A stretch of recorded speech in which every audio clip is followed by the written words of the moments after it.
Orang-orang yang tadinya mengklaim sejarah NU sudah tidak berani bunyi lagi. Coba bayangkan, mereka berani mengatakan pendiri NU itu ada 4, nambah 1, yakni Habib Hasim bin Yahya. Saking manutnya kiai-kiai kita sama Habib, nggak berani ngebantah. Sampai kemudian ditulis buku yang sengaja untuk membelokkan sejarah Jamiah Nahdlatul Ulama. Para kiai kita mau ada kesungkanan untuk membantahnya. Karena mengapa? Oh, dia cucu Nabi soalnya, Pak. Ada juga Habib yang nyanyi di panggung apa? Habib Rizik gurune NU. Habib Rizik gurune NU. PWI Laskar Sabilillah. Dia warga Nahdliyin, kader-kader NU semua mendirikan PWI Laskar Sabilillah. Bukan NU sebagai panon, tapi dia merupakan organisasi yang menguatkan Jamiah Nahdlatul Ulama. Setidak-tidaknya Pak Yai, saya punya 5 alasan. Nah, ini harus kita populerkan se-Indonesia itu. Yang pertama, sejak munculnya kajian Kiai Imaduddin Utsman Al-Bantani dan sejak adanya PWI Laskar Sabilillah, orang-orang yang tadinya mengklaim sejarah NU sudah tidak berani bunyi lagi. Coba bayangkan, mereka berani mengatakan pendiri NU itu ada 4, nambah 1, yakni Habib Hasim bin Yahya.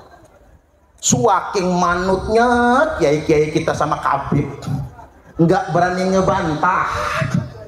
Sampai kemudian ditulis buku yang sengaja untuk membelokkan sejarah Jamiah Nahdlatul Ulama. Para kiai kita mau ada kesungkanan untuk membantahnya. Karena mengapa? Oh, dia cucu Nabi soalnya, Pak.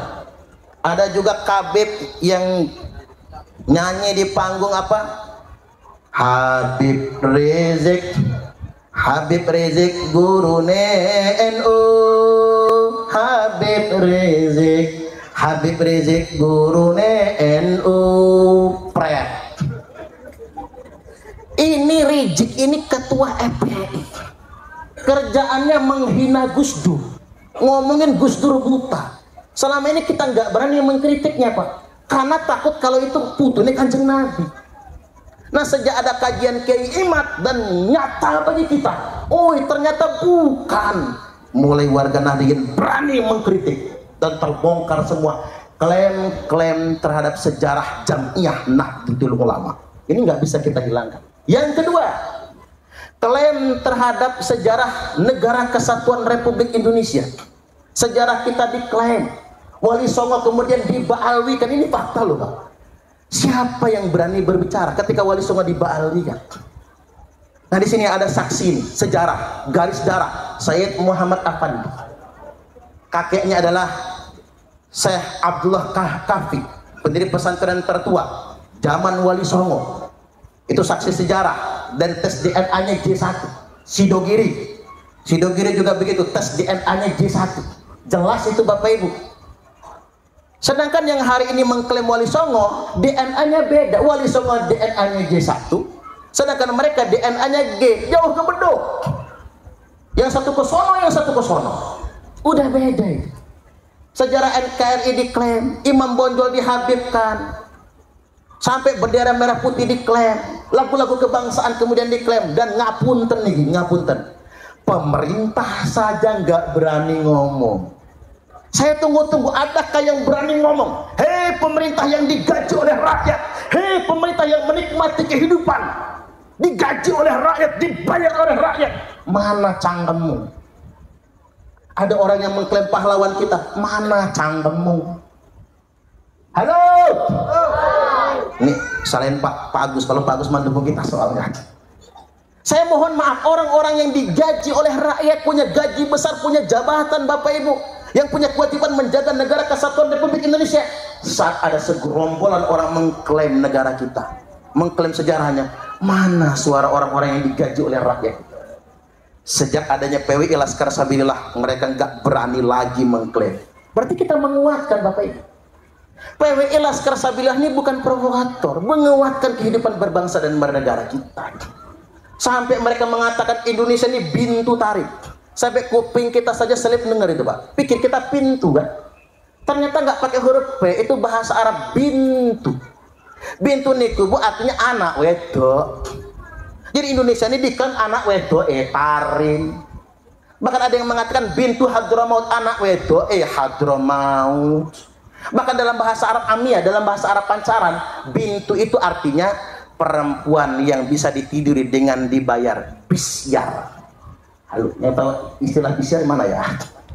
Banyak tahu ya. Perempuan yang bisa tidur gara-gara dengan cara dibayar. Ini kan penghinaan kepada bangsa Indonesia. Dua. Yang ketiga, mereka yang berani merendahkan kiai-kiai NU sekarang nggak berani lagi. Oh, zaman biyen kita tahu betul yang namanya kiai, Bapak Ibu, nggak boleh selevel sama Habib. Apa kata mereka? Satu Habib bodoh lebih mulia daripada 70 kiai yang berilmu. Kaki Habib ahli maksiat lebih mulia daripada endasi kiai yang mengamalkan ilmunya. Makanya kiai-kiai se-Indonesia nggak boleh duduk sama kedudukannya sama Habib-Habib itu. Bahkan mereka merendahkan. Mana ada Pak yang mereka mau cium tangan kiai? Nggak ada. Walaupun Habibnya Habib bocil, nggak ada. Saya pernah satu panggung sama Habib bocil. Yang ceramah saya duduk paling pinggir. Si bocil duduk paling tengah. Saya sebut bocil, Pak. Belum nikah masih bujang. Semua orang cium tangannya, saya kagak. Ustadz Parman mah iri. Bukan iri Bapak Ibu, itu orang ilok yang sedemikian rupa. Dia baru anak kemarin sore, sedangkan terpampang yang ceramah saya. Kecuali kalau saya cuma tamu. Ini fakta dan kenyataan Bapak Ibu. Nggak mau mereka membukukan badan sama kiai-kiai NU, nggak mau. Tapi sejak ada kajian, sejak ada PWI Laskar Sabilah, mulai mereka cari perhatian ke kiai-kiai NU. Sudah mulai mau cium tangan. Ini kan luar biasa efeknya. Kemudian yang berikutnya terkait dengan pendawiran. Coba kita survei se-Indonesia Pak. 226.000 pesantren NU di Indonesia ini. Saya survei di Lampung Tengah itu Pak.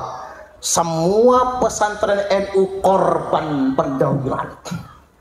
Orang bisa datang berhari-hari, bermobil-mobil, minta duit sama kiai-kiai NU, nggak pulang kalau nggak dikasih.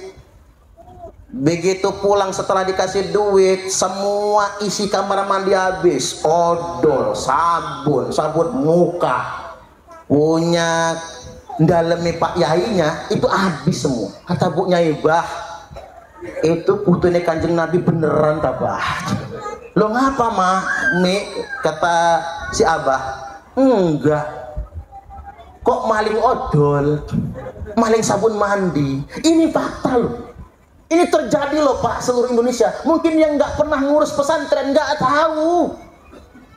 Yang pernah ngurus pesantren tahu bagaimana mereka datang mendawil di pesantren-pesantren. Sejak ada kajian Kiai Imad, luar biasa. Datanglah, tepuk tangan dulu. Datanglah Syekh Imaduddin Utsman Al-Bantani, jreng jeng, teng teng teng, nggak berani lagi. Zaman dulu jangan-jangan Yai Nur Khalis juga dawil lah, jangan-jangan deh. Sekarang mungkin nggak berani lagi Bapak Ibu, bener itu. Saya tanya-tanya ke pondok itu nggak berani lagi. Mohon ngapunten ya, ada Roi Suriah didatengin oleh kabib-kabib mau ngadain hall katanya. Masya Allah, dikasih sedikit Pak, amplopnya diginiin. Berapa ini Kiai? Roi Suriah setinggi itu, santri aja nggak berani berjalan di hadapannya. Sama si kabib sambil ngangkat kaki di atas kursi. Berapa ini Kiai? Nggak ada harganya Kiai kita Pak di hadapan mereka itu. Bahkan saking parahnya pendawilan itu. Makanya ini sudah qadarullah Bapak Ibu. Adanya kajian itu sudah qadarullah. Yang kelima, terungkap 3.000 makam palsu se-Indonesia, termasuk di Lampung Bapak Ibu. Alat-alat Mataram mengungkap ada 3.000 makam palsu. Yang jadi korban siapa kalau makam palsu? Ya kita warga Nahdliyin, siapa lagi? Suka ziarah itu warga NU semua. Kita korbannya itu Bapak Ibu. Akan makam-makam palsu itu. Oke, sementara waktu kita analisa mungkin motifnya ekonomi. Mungkin motifnya ekonomi, kotak amal dan lain sebagainya. Tapi belakangan kita sadar Bapak Ibu, Israel menjajah Palestina setelah membuat 3.000 makam palsu di Palestina. Dengan 3.000 makam palsu di Palestina, mereka bisa mengklaim Palestina milik Israel. Jangan-jangan 3.000 makam palsu yang mereka bangun di Indonesia ini Bapak Ibu adalah upaya kedepannya untuk mengklaim Indonesia warisan mereka. Dan itu sudah kita dengar di mana-mana, termasuk di Lampung Tengah, di Spontan, Habib Malik Abdullah. Padahal itu bukan Habib. Yang mengisbat siapa? Seorang Habib dari marga Al-Muhdor. Dia yang mengisbatnya. Dan sayangnya sudah dikeluarkan SK-nya dari Dispara Senibut, Dinas Pariwisata dan Seni Kebudayaan Kabupaten Lampung Tengah. Bayangkan Pak, segitunya mereka merekayasa makam palsu sampai keluar izin dari dinas di kabupaten tersebut. Ini yang sangat mengkhawatirkan bagi kita semua.